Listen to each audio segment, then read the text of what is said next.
5 tahun menikah. Aku selalu dihina oleh mertuaku dan keluarganya.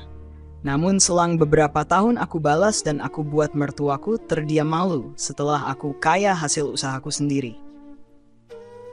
Hujan mengguyur deras malam itu, membasahi jalanan yang lengang. Rumah kecil yang kusambangi setiap harinya tetap berdiri kokoh meski terpaan angin menggila. Namun, di dalamnya bukan kehangatan yang menyambutku, hanya tatapan dingin dari mertuaku, Bu Ratna, yang selalu memandangku seperti beban hidup. Belanjaan cuma segini, nada tinggi itu menghentakku. Tanganku yang membawa tas plastik penuh bahan makanan gemetar ringan. Aku kira kamu bisa lebih dari ini, Hana. Apa kamu nggak mikir buat bantu suamimu lebih banyak? Aku menelan ludah, berusaha menenangkan hati. Uang yang kupakai untuk belanja itu hasil kerja keras sebagai karyawan toko kecil. Gajiku memang pas-pasan, tapi aku selalu berusaha memberikan yang terbaik untuk keluarga ini. Maaf Bu, saya sudah beli bahan makanan sesuai yang Bu Ratna minta, jawabku pelan. Tapi tetap aja kurang. Kamu itu udah 5 tahun nikah sama anakku, tapi nggak pernah bisa bikin hidup kami lebih baik. Bentakan itu menggema di ruang tamu kecil. Aku hanya diam, menggigit bibir untuk menahan air mata. Di sudut lain, suamiku Dika hanya duduk diam sambil memainkan ponselnya seolah tak peduli. Saat pertama kali menikah, aku pikir hidupku akan penuh kebahagiaan. Dika adalah pria yang kucintai dan aku percaya kami bisa menghadapi semua rintangan bersama. Namun kenyataan berkata lain. Dika hanyalah bayangan dari lelaki yang dulu ku kenal. Kini, dia lebih sering menyerahkan tanggung jawabnya padaku, sementara keluarganya terus-menerus mencela apapun yang kulakukan. Kalau cuma segini, gimana kamu bisa jadi istri yang baik? Jangan sampai orang ngomong jelek tentang keluarga kami karena kamu, Hana, tambah Bu Ratna dengan nada sinis. Kata-kata itu menusuk, meninggalkan bekas yang tak mudah hilang. Aku tahu bagi mereka, aku hanyalah menantu miskin yang tak pernah cukup baik. Aku sering bertanya dalam hati, mengapa aku tetap bertahan? Mungkin karena cinta, atau mungkin karena aku terlalu takut untuk memulai dari awal. Namun, semakin lama, aku sadar bahwa pengorbananku hanya menjadi bahan ejekan. Setiap hari, aku harus menghadapi cibiran, sindiran, dan tatapan merendahkan, baik dari Bu Ratna maupun keluarga besar mereka. Tentu saya akan melanjutkan ceritanya dengan gaya yang sama, langsung masuk ke dalam alur dan konflik. Berikut kelanjutan dari cerita. Aku berusaha menghindari tatapan Bu Ratna. Aku tahu, apapun yang kukatakan hanya akan memperburuk keadaan. Jadi aku memilih diam, seperti yang selalu kulakukan. Dika, istrimu ini kayak nggak ngerti aja ya.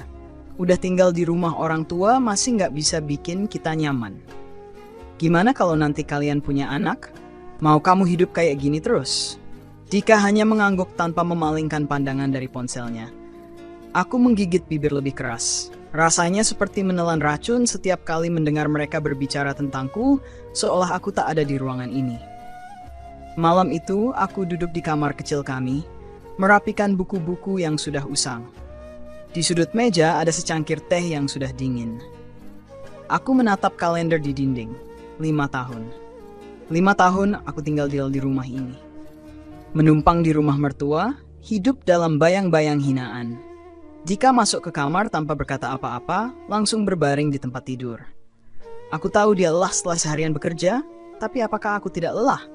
Aku bekerja lebih dari 8 jam setiap hari, berjuang untuk membantu memenuhi kebutuhan rumah ini. Tapi siapa yang peduli? Dika, panggilku pelan.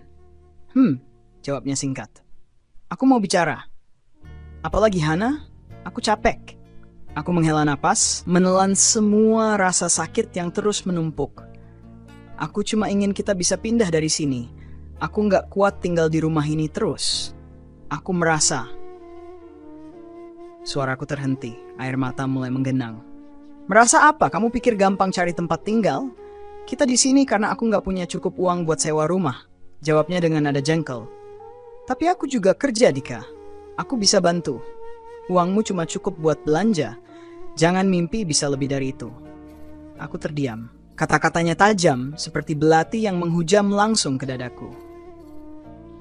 Hari demi hari berlalu dengan pola yang sama, hinaan, sindiran, dan kelelahan yang terus menghimpitku. Namun di balik semuanya, aku menyimpan sebuah tekad. Aku tak akan selamanya seperti ini. Pagi itu sebelum berangkat kerja, aku menyempatkan diri menatap diriku di cermin.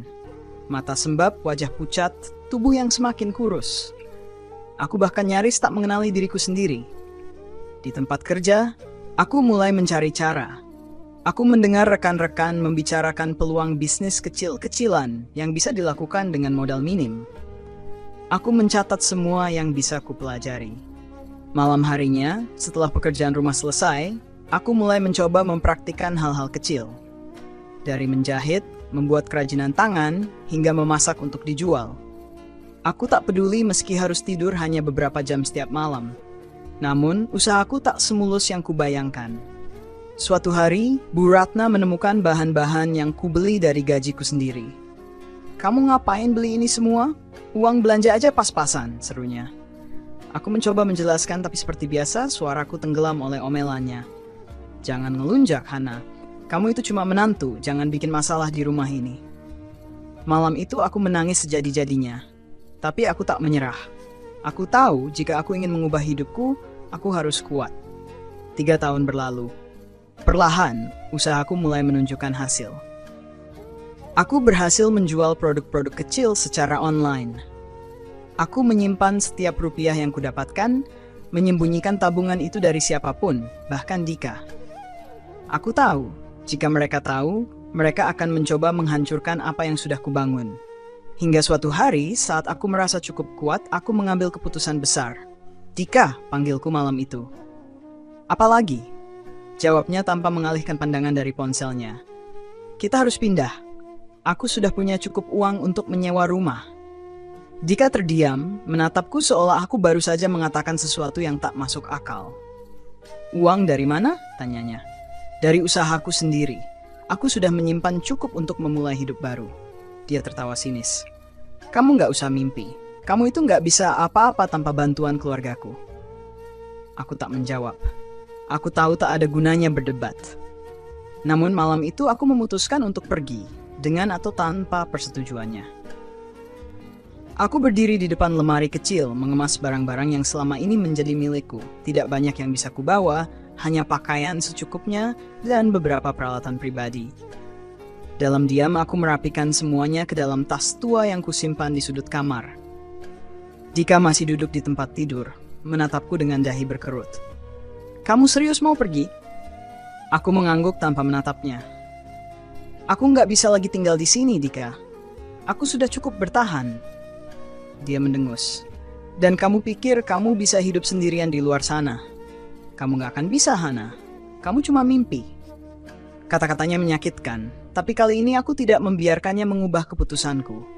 Aku menghadapinya, menatap matanya dengan penuh keyakinan.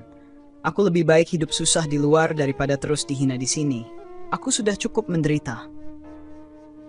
Dia tidak berkata apa-apa, hanya menatapku dengan sorot mata dingin. Aku tahu baginya aku hanyalah perempuan lemah yang tak akan mampu bertahan tanpa keluarganya. Tapi dia salah. Aku telah menghabiskan 3 tahun terakhir membuktikan pada diriku sendiri bahwa aku bisa lebih dari itu. Malam itu, aku pergi dengan langkah berat namun penuh keyakinan. Aku meninggalkan rumah mertua tanpa melihat ke belakang, meninggalkan semua luka yang pernah mereka berikan padaku. Hari-hari berikutnya tidak mudah. Aku menyewa sebuah kamar kecil di pinggiran kota, cukup untukku dan semua barang bawaanku. Uang tabungan yang kupunya cukup untuk membayar sewa selama beberapa bulan dan membeli peralatan untuk memperbesar usahaku. Aku bertekad untuk tidak kembali ke kehidupan lama. Setiap hari aku bangun pagi-pagi buta, bekerja tanpa henti membuat produk-produk untuk dijual. Aku memanfaatkan media sosial untuk mempromosikan usahaku, belajar cara mengelola bisnis dengan lebih baik. Aku bekerja siang malam, tak peduli betapa lelahnya tubuhku. Hasilnya mulai terlihat. Dalam beberapa bulan pendapatanku meningkat. Aku bisa membeli peralatan yang lebih baik, memperluas jangkauan pasar, dan bahkan menyewa orang lain untuk membantuku. Namun, aku tak pernah melupakan apa yang membawaku sejauh ini, rasa sakit dan penghinaan yang kuterima selama bertahun-tahun. Itu menjadi bahan bakar yang membuatku terus maju. 2 tahun kemudian, aku telah membangun bisnis yang stabil. Aku memiliki toko kecil yang menjual produk-produk buatanku, lengkap dengan tim kecil yang membantuku menjalankannya. Aku hidup mandiri, jauh dari bayang-bayang hinaan keluarga mertuaku. Tapi dalam hati, aku tahu perjuanganku belum selesai. Aku ingin mereka melihatku, melihat bahwa aku telah berhasil meski tanpa bantuan mereka. Kesempatan itu datang suatu hari ketika aku menerima undangan pernikahan dari keluarga Dika. Salah satu sepupunya akan menikah, dan entah bagaimana mereka masih menganggapku bagian dari keluarga. Aku ragu untuk datang, tapi sesuatu dalam diriku mengatakan bahwa inilah saatnya. Di hari pernikahan itu, aku mengenakan pakaian terbaik yang kumiliki. Aku berjalan masuk ke aula besar tempat acara berlangsung, kepala tegak dan senyuman di wajahku. Aku tahu mereka akan melihatku, dan aku ingin mereka melihat siapa aku sekarang. Aku melihat Bu Ratna dari kejauhan. Dia tertegun sejenak, mungkin tidak menyangka aku akan datang. Aku berjalan mendekat, menyapanya dengan sopan. "Apa kabar, Bu?" Dia tidak menjawab. Matanya menelusuri penampilanku dari kepala hingga kaki, mungkin mencari sesuatu untuk dikritik. Tapi kali ini dia tidak menemukan apa-apa. Dika juga ada di sana, berdiri di sudut ruangan. Ketika matanya bertemu denganku, dia tampak terkejut. Dia mendekat mencoba berbicara. "Hana, kamu kelihatan berbeda." Aku tersenyum tipis. "Ya, Dika. Hidupku memang sudah berbeda sekarang." Aku melihat rasa malu di wajahnya, sesuatu yang belum pernah aku lihat sebelumnya. Untuk pertama kalinya aku merasa telah membuktikan sesuatu, bukan hanya pada mereka, tapi juga pada diriku sendiri. Tatapan Dika tak lepas dariku, tapi aku tidak peduli. Aku berjalan melewatinya, menuju meja tempat keluarga besar mereka berkumpul. Bu Ratna duduk di tengah, wajahnya masih menunjukkan kebingungan yang bercampur rasa tidak nyaman. Di sebelahnya, beberapa saudara ipar yang selama ini ikut menyudutkanku berbicara pelan, melirik ke arahku dengan tatapan heran. Aku meletakkan tas kecilku di meja, mengabaikan semua bisik-bisik di sekelilingku. "Bu Ratna, sudah lama kita tidak bertemu." Ucapku tenang, meski dadaku berdegup kencang. "Saya harap keluarga baik-baik saja." Dia tersenyum tipis, senyum yang terasa dipaksakan. "Ya, kami baik. Kamu kelihatan berbeda sekarang." Aku tersenyum, memperhatikan wajahnya yang tampak gugup. Dia tidak lagi memiliki nada merendahkan seperti dulu. Aku tahu dia tidak akan mau terlihat lemah di depan orang banyak. "Alhamdulillah, saya sekarang punya usaha sendiri. Lumayan, bisa hidup mandiri." Seorang bibi menyela, nada suaranya penuh rasa ingin tahu. "Usaha apa, Hana?" Aku menarik napas panjang. "Saya buka toko, Bu, mulai dari nol, tapi sekarang sudah lumayan berkembang. Bahkan alhamdulillah sudah bisa ekspor barang ke beberapa negara." Ruangan seketika hening. Semua mata tertuju padaku. Aku melihat wajah Bu Ratna berubah. Senyumnya perlahan memudar. Aku tahu dia sedang mencari cara untuk membalas, tapi tidak ada yang bisa dia katakan. "Apa benar, Hana?" Suara lain terdengar, kali ini dari salah satu sepupu Dika yang biasanya suka mengejekku. "Kamu sampai bisa ekspor? Wah, hebat sekali." Aku tersenyum lembut. "Iya, alhamdulillah. Semua berkat kerja keras dan doa. Mungkin memang harus melewati banyak ujian dulu sebelum akhirnya bisa berhasil." Nada kalimat terakhirku sengaja ku tekankan, dan aku tahu mereka menangkap maksudnya. Wajah Bu Ratna semakin kaku. Aku menikmati momen itu, meski hatiku berusaha untuk tetap rendah hati. Aku tidak di sini untuk membalas dendam dengan cara yang kejam. Tapi aku ingin mereka tahu bahwa aku tidak lagi menjadi Hana yang dulu. Setelah acara selesai, aku berjalan menuju mobilku. Ya, mobilku. Kendaraan sederhana, tapi cukup untuk menunjukkan bahwa aku tidak lagi berada di posisi rendah. Saat aku buka pintu, Dika tiba-tiba muncul dari belakang. "Hana, tunggu." Aku berbalik, menatapnya dengan tatapan dingin. "Ada apa?" Dia terdiam, seolah mencari kata-kata yang tepat. Aku nggak pernah tahu kamu bisa sejauh ini. Aku tidak butuh kamu tahu, Dika. Aku hanya butuh kebebasan, dan itu sudah cukup untukku." Dia terdiam lagi, kali ini lebih lama. Wajahnya penuh penyesalan, tapi aku tidak merasakan simpati sedikit pun. Semua rasa sakit yang pernah dia berikan masih terlalu segar dalam ingatanku. Hana, bisakah kita mulai lagi dari awal? Aku sadar aku banyak salah, dan aku ingin memperbaikinya. Aku tertawa kecil, tawa yang pahit. Mulai dari awal, kamu bahkan tidak pernah memperjuangkan aku saat aku membutuhkanmu. Sekarang kamu ingin kembali hanya karena melihat aku berhasil. Maaf Dika, tapi hidupku sudah cukup baik tanpamu. Aku masuk ke mobil, meninggalkannya berdiri di sana dengan wajah penuh penyesalan. Tapi aku tidak melihat ke belakang. Hidupku sudah terlalu lama tertahan karena dia dan keluarganya. Kini aku melangkah maju, meninggalkan mereka yang pernah meremehkanku. Malam itu aku duduk di rumah baruku, menatap hasil kerja keras yang telah kucapai. Ada rasa lega, tapi juga sedikit kesedihan.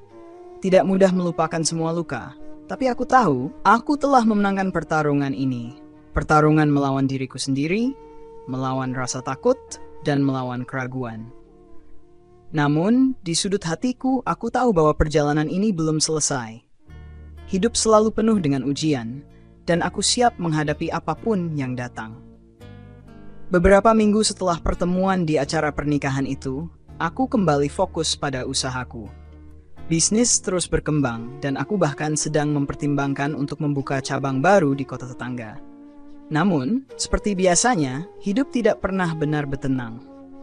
Suatu pagi, saat aku sedang memeriksa laporan keuangan di toko, seorang pegawai mendekat dengan wajah bingung. "Bu Hana, ada tamu yang ingin bertemu. Dia bilang penting sekali." Aku mengernyit. "Siapa?" Dia bilang dia, suami ibu. Dadaku terasa berdegup kencang. Suami? Aku sudah tidak menganggap Dika sebagai bagian dari hidupku. Apa yang dia lakukan di sini? Dengan enggan, aku bangkit dan berjalan ke ruang tamu toko. Dika duduk di sana, terlihat lebih berantakan daripada terakhir kali aku melihatnya. Wajahnya pucat, matanya cekung, dan pakaian yang dikenakannya kusut. Ketika dia melihatku, matanya seolah memohon. "Hana, aku butuh bantuanmu," katanya pelan. Aku berdiri di ambang pintu, memandangnya tanpa berkata apa-apa. Hatiku campur aduk antara kasihan dan kemarahan. Setelah semua yang dia lakukan, dia berani datang ke tempatku dan meminta bantuan. "Kenapa kamu kesini, Dika? Aku pikir kita sudah selesai." Aku tahu, tapi aku nggak punya tempat lain untuk pergi. Aku kehilangan pekerjaan dan ibu sakit keras. Aku terdiam. Bu Ratna sakit? Sebesar apapun luka yang dia tinggalkan padaku, aku tidak pernah mengharapkan hal buruk terjadi padanya. Tapi aku juga tahu ini bukan masalahku lagi. "Apa hubungannya denganku?" tanyaku dingin. "Rumah akan disita kalau kami nggak segera bayar utang." "Ibu, dia butuh biaya untuk pengobatan. Aku nggak tahu harus minta tolong ke siapa lagi." Aku tertawa kecil, penuh rasa getir. "Jadi sekarang, setelah semua hinaan dan penolakan yang aku terima, kamu datang padaku untuk minta bantuan."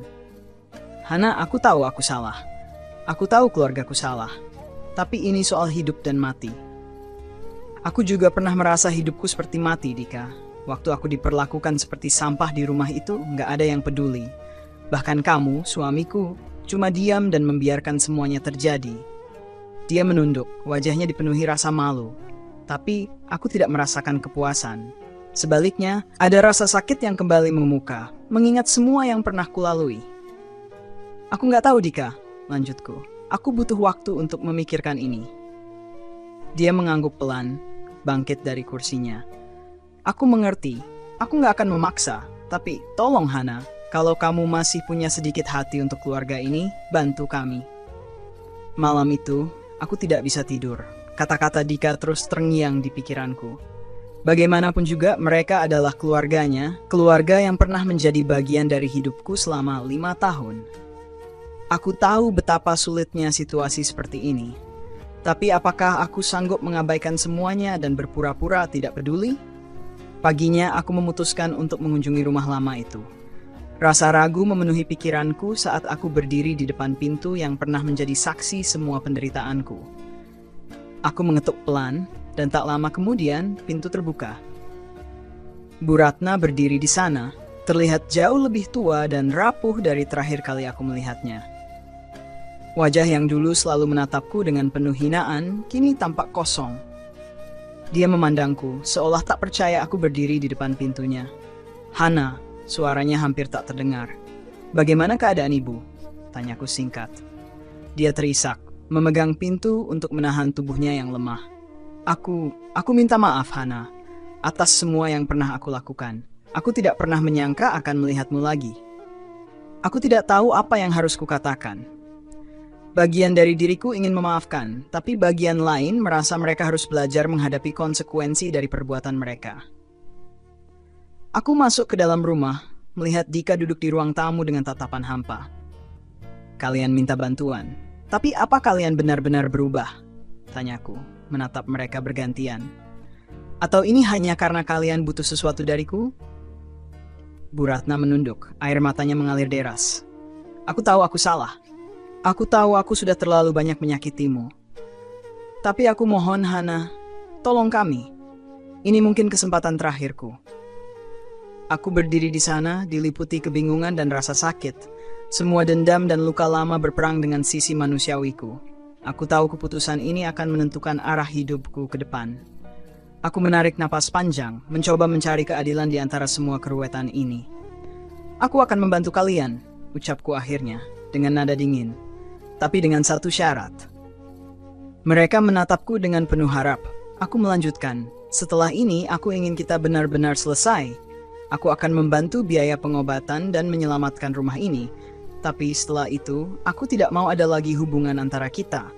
Anggap ini pembayaran atas semua luka yang pernah aku terima." Dika terlihat ingin memprotes, tapi Bu Ratna memegang tangannya. "Kami terima, Hana. Terima kasih atas segalanya." Aku tidak menjawab. Aku hanya ingin menyelesaikan semuanya dan melangkah maju tanpa bayangan mereka lagi. Malam itu, aku pulang dengan hati yang berat. Ada rasa lega karena aku telah memberikan keputusan, tapi ada juga rasa sakit yang kembali menganga. Bagaimanapun, mereka adalah bagian dari masa laluku, masa lalu yang ingin kulupakan, tetapi terus menghantuiku. Aku mulai mengurus semua yang diperlukan untuk membantu keluarga Dika. Aku membayar sebagian besar utang mereka untuk menyelamatkan rumah dari penyitaan. Aku juga mengatur pengobatan Bu Ratna di rumah sakit terbaik di kota. Semuanya kulakukan tanpa pamrih, tapi dengan satu perasaan yang tidak bisa kuhindari. Kebencian pada diriku sendiri karena masih peduli pada orang-orang yang pernah menyakitiku. Beberapa minggu berlalu, dan Bu Ratna menunjukkan tanda-tanda pemulihan. Namun, setiap kali aku melihat wajahnya, kenangan buruk itu kembali menyerangku. Bagiku, membantu mereka adalah cara untuk menutup luka lama, bukan membangun kembali hubungan. Aku ingin mereka tahu bahwa aku bisa lebih besar dari rasa dendamku. Suatu hari aku menerima telepon dari Dika. Suaranya terdengar putus asa. "Hana, bisa kita bertemu? Ada hal penting yang harus aku bicarakan." Aku ingin menolak, tapi aku tahu ini mungkin hal terakhir yang dia butuhkan dariku. Aku setuju untuk bertemu di sebuah kafe kecil yang tidak jauh dari rumahku. Ketika aku tiba, Dika sudah duduk di pojok ruangan. Wajahnya tampak lebih lesu daripada sebelumnya. "Apalagi, Dika?" tanyaku tanpa basa-basi. Dia menatapku dengan mata penuh penyesalan. "Aku tahu aku nggak berhak meminta apa-apa lagi darimu, tapi aku benar-benar butuh bantuanmu." Aku mendesah, menahan diri untuk tidak meledak. "Aku sudah membantu keluargamu. Aku sudah membayar utang kalian dan memastikan ibumu mendapat perawatan terbaik. Apalagi yang kamu inginkan?" Dia terdiam sejenak, seolah ragu untuk mengungkapkan apa yang ada di pikirannya. "Aku kehilangan segalanya, Hana. Pekerjaan, rumah tangga, bahkan harga diriku. Aku nggak tahu harus mulai dari mana." "Jadi kamu ingin aku menyelamatkanmu juga?" tanyaku dingin. "Dika, kamu yang menghancurkan hidupmu sendiri. Aku nggak punya kewajiban untuk memperbaikinya." "Aku tahu," dia mengangguk pelan. "Tapi aku butuh kesempatan kedua. Aku ingin memperbaiki semuanya, termasuk hubungan kita." Kata-katanya membuatku tertawa kecil. Tawa yang penuh dengan rasa pahit. "Hubungan kita? Dika, kamu bahkan tidak pernah benar-benar memperjuangkan hubungan itu. Aku yang selalu berusaha, Aku yang selalu berkorban, sementara kamu hanya berdiri di sana membiarkan keluargamu menghancurkanku. Dia menunduk, tidak mampu membalas kata-kataku. Tapi aku belum selesai. Kamu tahu kenapa aku masih berdiri di sini? Karena aku belajar untuk memperjuangkan diriku sendiri. Aku belajar untuk tidak bergantung pada orang lain, apalagi pada seseorang yang tidak pernah peduli. Hana, aku minta maaf, katanya lirih. Aku tahu aku terlambat, tapi aku benar-benar menyesal. Aku menggelengkan kepala. Penyesalanmu tidak mengubah apapun, Dika. Hidupku sudah cukup baik sekarang. Aku tidak butuh kamu lagi dan aku tidak ingin kembali ke masa lalu. Aku bangkit dari kursi, meninggalkannya dengan perasaan campur aduk. Aku tahu keputusan ini akan membawa konsekuensi, tapi aku juga tahu bahwa aku telah memilih untuk melangkah maju, bukan mundur. Beberapa bulan kemudian kehidupanku semakin stabil. Aku membuka cabang baru di kota lain, memperluas jaringan bisnisku, dan bahkan mulai bekerja sama dengan beberapa perusahaan besar. Semua ini adalah hasil dari kerja keras dan keteguhan hati. Sesuatu yang tidak pernah kudapatkan saat aku hidup dalam bayang-bayang keluarga Dika. Namun, masalah tidak berhenti di situ. Suatu hari aku menerima surat panggilan dari pengadilan. Aku terkejut membaca isinya. Keluarga Dika menggugatku atas tuduhan penggelapan dana. Mereka mengklaim bahwa uang yang kukeluarkan untuk membantu mereka adalah bentuk investasi. Dan sekarang mereka menuntut keuntungan yang tidak pernah ada. Aku tidak percaya. Setelah semua yang kulakukan untuk mereka, mereka berani menyeretku ke pengadilan dengan tuduhan palsu. Amarahku meluap, tapi aku tahu aku harus tetap tenang. Aku segera menghubungi pengacaraku, menjelaskan situasinya dengan detail. Aku ingin kasus ini diselesaikan secepat mungkin, kataku tegas. Aku tidak mau mereka mengambil keuntungan dari kebaikanku. Pengacaraku mengangguk. Kita punya bukti yang cukup kuat untuk membantah semua tuduhan mereka. Jangan khawatir, Bu Hana, kita akan memenangkan kasus ini. Sidang pertama berlangsung dengan penuh ketegangan. Dika dan keluarganya hadir membawa berbagai tuduhan yang tidak masuk akal. Tapi aku tidak gentar. Aku memiliki semua bukti, dokumentasi pembayaran, surat perjanjian, bahkan saksi yang bisa mendukungku. Ketika hakim memutuskan sidang untuk hari itu selesai, aku keluar dari ruang sidang dengan perasaan campur aduk. Aku tahu ini belum berakhir, tapi aku yakin aku berada di pihak yang benar. Aku telah melakukan semua ini dengan hati yang tulus, dan aku tidak akan membiarkan mereka menghancurkan hidupku lagi.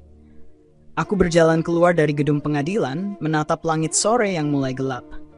Aku berjanji pada diriku sendiri bahwa ini adalah pertarungan terakhirku dengan mereka. Setelah semua ini selesai, aku tidak akan lagi melihat ke belakang. Aku akan melanjutkan hidupku, tanpa rasa takut atau bayangan masa lalu yang menghantuiku. Hari-hari berikutnya dipenuhi dengan persiapan sidang. Pengacaraku memastikan setiap dokumen, bukti, dan saksi siap untuk melawan semua tuduhan yang mereka ajukan. Meski aku yakin akan kebenaran, ada rasa cemas yang sulit kuhindari. Bagaimanapun, menghadapi keluarga yang dulu pernah menjadi bagian dari hidupku adalah luka tersendiri. Sidang kedua berlangsung lebih panas. Kali ini, Dika maju sebagai saksi. Dia mencoba meyakinkan hakim bahwa semua uang yang kuberikan adalah investasi. Kata-katanya penuh kebohongan, namun wajahnya tetap datar, seolah-olah dia tidak merasa bersalah. Saya dan Hana sebelumnya sepakat bahwa uang itu adalah modal usaha bersama, kata Dika di depan hakim. Namun setelah bisnisnya berkembang, dia memutuskan untuk memutus semua komunikasi dengan keluarga saya dan mengklaim seluruh keuntungan untuk dirinya sendiri. Aku tidak tahan mendengarnya. Kebohongan itu terlalu keji. Pengacaraku segera mengajukan bukti, rekaman percakapan, dokumen transfer, hingga catatan medis Bu Ratna yang menunjukkan bahwa uang itu digunakan untuk pengobatan dan membayar utang, bukan investasi. Hakim memandang bukti-bukti tersebut dengan serius. Saudara Dika, apakah Anda memiliki dokumen tertulis atau bukti lain yang mendukung pernyataan Anda bahwa dana ini adalah investasi? Dika terdiam. Wajahnya berubah tegang. Tidak ada, Yang Mulia. Tapi itu adalah kesepakatan lisan antara saya dan Hana. Pengacaraku tersenyum kecil, lalu berdiri. Yang mulia, kami memiliki bukti kuat bahwa semua uang yang diberikan klien saya adalah bentuk bantuan sosial, bukan investasi. Tidak ada perjanjian, baik tertulis maupun lisan, yang menyatakan hal tersebut. Hakim mengangguk. Saya akan mempertimbangkan semua bukti ini. Di luar ruang sidang, Dika mencoba mendekatiku. Aku sudah ingin pergi, tapi dia memanggil namaku dengan nada yang memohon. Hana, tunggu. Aku menoleh, menatapnya dingin. Apalagi Dika, bukankah kamu sudah cukup menghancurkan nama baikku? Dia menarik napas panjang, tampak lelah dan putus asa. Aku tidak bermaksud sejauh ini. Aku bingung. Aku tidak tahu harus bagaimana. Bingung? Aku hampir tertawa mendengar kata itu. Kamu bingung, lalu kamu pikir menyeretku ke pengadilan adalah solusi? Dika, kamu sudah melewati batas. Aku tahu aku salah. Suaranya serak. Tapi keluargaku, mereka memaksaku. Mereka bilang ini satu-satunya cara untuk menyelamatkan keadaan. Aku menggeleng, tidak percaya. Kamu selalu punya pilihan, Dika. Selalu. Tapi kamu memilih jalan yang salah lagi dan lagi. Dia tidak membalas. Tatapannya kosong, seolah dia tahu tidak ada lagi yang bisa dia lakukan untuk memperbaiki semuanya. Sidang berikutnya menjadi penentu. Pengadilan memutuskan bahwa semua tuduhan yang diajukan oleh Dika dan keluarganya tidak memiliki dasar hukum. Hakim memerintahkan mereka untuk membayar ganti rugi atas kerugian moral yang aku derita akibat gugatan ini. Keputusan itu terasa seperti kemenangan besar, tapi tidak ada kebahagiaan yang menyertainya. Aku hanya merasa lelah. Di luar pengadilan, Bu Ratna mencoba menghampiriku. Wajahnya penuh dengan rasa malu dan penyesalan. Hana, maafkan kami, katanya pelan. Aku tidak tahu bagaimana kami bisa begitu salah memperlakukanmu. Aku menatapnya, mencoba mencari sisa-sisa kemanusiaan dalam diriku untuk memaafkan. Tapi luka itu terlalu dalam. Aku menggeleng. Bu Ratna, aku sudah membantu kalian lebih dari yang seharusnya. Setelah ini, aku ingin semuanya selesai. Jangan pernah hubungi aku lagi. Dia terisak, tapi aku tidak bisa memaksakan diriku untuk peduli. Aku berjalan pergi, meninggalkan mereka dengan rasa bersalah yang harus mereka tanggung sendiri. Malam itu, aku duduk di balkon rumahku, menatap bintang-bintang yang bersinar redup di langit. Aku merasa lega, karena semua ini akhirnya selesai. Tapi juga ada rasa hampa yang tidak bisa kujelaskan. Mungkin karena aku tahu tidak peduli seberapa jauh aku melangkah, bekas luka dari masa lalu itu akan tetap ada. Tiba-tiba, teleponku berdering. Nomor yang tidak dikenal. Aku ragu sejenak sebelum menjawab. Halo? Hana, ini aku, Dika. Aku hampir memutuskan panggilan itu, tapi suaranya terdengar berbeda kali ini.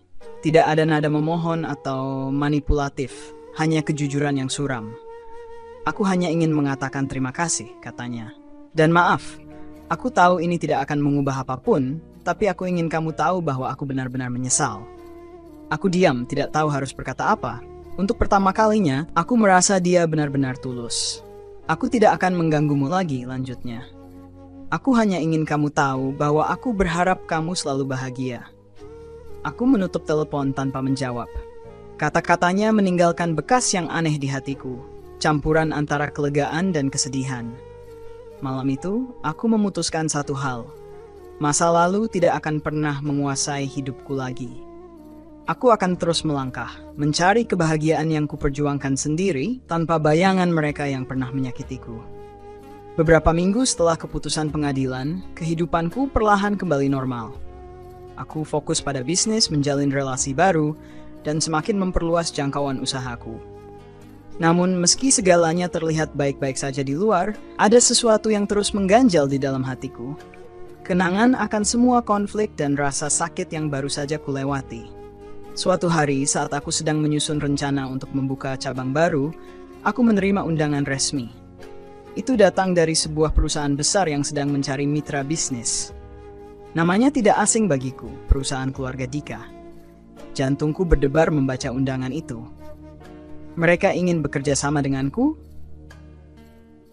Aku hampir menolak tawaran itu tanpa berpikir panjang, tapi sesuatu dalam diriku mencegahku. Ini adalah kesempatan untuk membuktikan bahwa aku tidak lagi dikendalikan oleh emosi atau masa lalu. Aku ingin menunjukkan bahwa aku lebih kuat dari semua rasa sakit yang mereka sebabkan. Aku menyetujui pertemuan itu. Hari yang ditentukan tiba dan aku mendapati diriku berdiri di lobi kantor besar yang megah. Tempat itu tampak jauh lebih modern dan profesional daripada yang kuingat. Ketika aku masuk ke ruang rapat, aku melihat Bu Ratna dan Dika sudah menunggu di sana. Wajah mereka tampak gugup, mungkin tidak menyangka bahwa akulah yang mereka undang. Hana. Bu Ratna berdiri, tampak canggung. Terima kasih sudah datang. Aku mengangguk singkat. Langsung ke intinya saja. Apa tujuan pertemuan ini? Dika membuka map yang ada di depannya, mencoba tetap tenang meski aku bisa melihat ada ketegangan di matanya. Kami ingin mengajukan kerjasama dengan perusahaanmu, Hana. Kami percaya bahwa pengalamanmu dan jaringan bisnismu bisa membantu kami berkembang lebih jauh. Aku tertawa kecil, bukan karena lucu, tetapi karena ironi situasi ini begitu nyata. Jadi setelah semua yang terjadi, kalian masih berpikir aku akan bekerja sama dengan kalian? Bu Ratna tampak ingin bicara, tetapi Dika mengangkat tangan, menghentikannya. Dia menatapku langsung. Kali ini tanpa rasa cemas atau memohon. Kami tidak punya hak untuk meminta apapun darimu, Hana. Tapi kami ingin mencoba memperbaiki semuanya. Kami ingin membuktikan bahwa kami benar-benar menyesal. Menyesal? Aku menatap mereka tajam. Kalian menyesal setelah mencoba menghancurkan hidupku, setelah menyeretku ke pengadilan dengan tuduhan palsu? Menyesal karena akhirnya kalian tidak punya pilihan lain selain datang padaku. Hana. Bu Ratna mencoba berbicara lagi, suaranya penuh rasa sakit. Kami salah. Aku salah. Tapi kami ingin menunjukkan bahwa kami bisa berubah. Aku berdiri, rasa marah yang lama terpendam mulai muncul kembali. Kalian ingin berubah? Bagus. Tapi jangan gunakan aku sebagai alat untuk itu. Aku sudah melewati terlalu banyak hal karena kalian, dan aku tidak punya waktu untuk kembali terjebak dalam drama kalian. Dika berdiri. Wajahnya penuh penyesalan. Hana, aku tahu kamu tidak punya alasan untuk memaafkan kami. Tapi tolong beri kami satu kesempatan. Kami hanya ingin memperbaiki apa yang salah. Aku menghela napas panjang, mencoba menenangkan diri. Ada bagian dari diriku yang ingin pergi dan tidak pernah melihat mereka lagi, tetapi ada juga bagian lain yang ingin memberi mereka pelajaran terakhir. Pelajaran yang akan mereka ingat seumur hidup. Aku akan mempertimbangkan tawaran kalian, kataku akhirnya, membuat mereka terkejut. Tapi dengan syarat. Syarat apa? Tanya Dika dengan nada waspada. Aku ingin seluruh kendali proyek ada di tanganku. Aku yang membuat keputusan, dan kalian tidak berhak mencampurinya. Jika kalian setuju, kita bisa bekerja sama. Jika tidak, maka kita tidak punya alasan untuk bertemu lagi. Bu Ratna dan Dika saling pandang. Wajah mereka menunjukkan kebimbangan, tetapi akhirnya Dika mengangguk. Aku meninggalkan ruang rapat dengan perasaan campur aduk. Ini bukan tentang memberi mereka kesempatan, tetapi tentang menunjukkan bahwa aku tidak lagi menjadi korban dalam cerita ini. Aku adalah tokoh utama dalam hidupku sendiri. Beberapa bulan kemudian, proyek berjalan dengan lancar. Aku memastikan semua keputusan diambil dengan profesionalisme tinggi tanpa melibatkan emosi. Dika dan Bu Ratna bekerja di bawah pengawasanku, dan meski hubungan kami tidak lagi penuh ketegangan, aku tetap menjaga jarak. Hingga suatu hari, saat aku sedang memeriksa laporan proyek, Dika menghampiriku. Dia tampak lebih tenang daripada sebelumnya, dan kali ini ada sesuatu yang berbeda dalam tatapannya. Hana, katanya pelan, aku ingin mengucapkan terima kasih. Tidak hanya karena kamu memberi kami kesempatan, tapi juga karena kamu mengajarkan aku sesuatu yang tidak pernah aku pahami sebelumnya. Apa itu? Tanyaku dingin. Arti tanggung jawab dan harga diri, jawabnya. Aku menghabiskan terlalu banyak waktu menyalahkan orang lain atas kegagalanku, dan aku tidak pernah benar-benar belajar untuk memperbaiki diriku sendiri. Kamu membuatku sadar bahwa hidup adalah tentang berjuang untuk menjadi lebih baik, bukan mencari cara untuk menyalahkan orang lain. Aku tidak tahu harus berkata apa. Kata-katanya terdengar tulus, tapi aku tahu ini tidak akan mengubah apapun. Dika, kataku akhirnya, aku berharap kamu bisa menemukan jalanmu sendiri. Tapi hubungan kita selesai di sini. Aku sudah memaafkanmu, tapi aku tidak ingin kamu atau keluargamu lagi menjadi bagian dari hidupku. Dia mengangguk pelan. Aku mengerti. Terima kasih, Hana, untuk segalanya. Itu adalah terakhir kalinya aku berbicara dengan Dika. Proyek selesai dengan sukses, dan aku melanjutkan hidupku dengan kepala tegak. Aku tidak hanya berhasil membuktikan diriku, tetapi juga melepaskan semua beban masa lalu yang selama ini membelengguku. Kini, aku hidup tanpa dendam, tetapi juga tanpa ruang untuk luka lama. Masa depan adalah milikku, dan aku tidak akan pernah membiarkan siapapun mengambilnya dariku lagi. Baik, saya akan melanjutkan cerita dengan memberikan akhir yang penuh haru, disertai nasihat dan salam penutup seperti yang Anda minta. Berikut kelanjutannya. Setahun setelah proyek itu selesai, hidupku telah jauh berubah. Aku tidak hanya semakin berkembang secara profesional, tetapi juga menemukan kedamaian dalam diriku sendiri. Aku tidak lagi dihantui oleh bayang-bayang masa lalu. Luka itu memang ada, tapi kini menjadi pelajaran yang memperkuatku. Di sebuah pagi yang cerah, aku menerima sebuah surat. Surat itu datang dari Dika. Tulisan tangannya masih sama seperti yang aku ingat, meski kali ini isinya berbeda. Dalam surat itu, dia menceritakan bagaimana dia kini mencoba memulai hidup baru. Dia bekerja keras untuk membangun usaha kecil yang selama ini dia impikan, tanpa campur tangan siapapun. Dia juga menyebutkan bahwa Bu Ratna kini lebih banyak menghabiskan waktu untuk beribadah, menebus kesalahan masa lalu. Terima kasih, Hana, tulisnya di akhir surat. Kamu adalah pelajaran terbesar dalam hidupku. Aku harap kamu selalu bahagia, karena kamu pantas mendapatkan itu. Aku menutup surat itu dengan mata yang berkaca-kaca. Ada rasa lega yang tidak bisa dijelaskan, bukan karena mereka menyesal, tetapi karena akhirnya aku tahu bahwa aku telah membuat perbedaan. Bukan dengan membalas dendam, melainkan dengan menunjukkan bahwa aku bisa berdiri di atas kakiku sendiri. Di malam yang tenang, aku berdiri di balkon rumahku, menatap bintang-bintang yang berkelip di langit. Angin malam membawa perasaan damai yang lama aku rindukan. Aku tersenyum, mengingat semua perjalanan yang telah kulewati. Perjuangan itu memang berat, tetapi aku bersyukur karena aku memilih untuk tidak menyerah. Aku berbisik pada diriku sendiri, seperti mengingatkan hati yang pernah rapuh. Memaafkan bukan berarti melupakan, tapi memaafkan adalah cara kita membebaskan diri dari rantai luka yang tidak terlihat.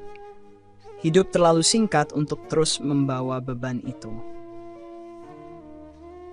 Kisah ini bukan tentang membalas dendam, melainkan tentang bagaimana aku belajar mencintai diriku sendiri. Dan untuk semua yang pernah menyakitiku, aku hanya bisa berharap mereka menemukan kedamaian seperti yang aku temukan. Halo sahabat Putri Bercerita. Kisah kali ini membawa kita pada perjalanan seorang perempuan yang berjuang keluar dari rasa sakit dan ketidakadilan. Ada pelajaran besar yang bisa kita ambil, bahwa kekuatan sejati adalah saat kita mampu berdiri sendiri, melepaskan dendam, dan tetap memilih jalan yang benar, meskipun itu tidak mudah. Untuk kalian yang mungkin sedang menghadapi masa sulit, ingatlah bahwa badai pasti berlalu.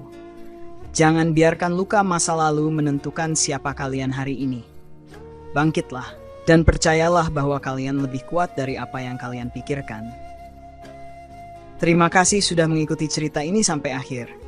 Jangan lupa untuk selalu menjaga kesehatan, menyebarkan kebaikan, dan terus berjuang untuk mimpi-mimpi kalian. Sampai jumpa di kisah selanjutnya, hanya di Putri Bercerita. Salam hangat untuk kalian semua. Semoga akhir cerita ini memberikan kesan mendalam dan sesuai dengan harapan Anda.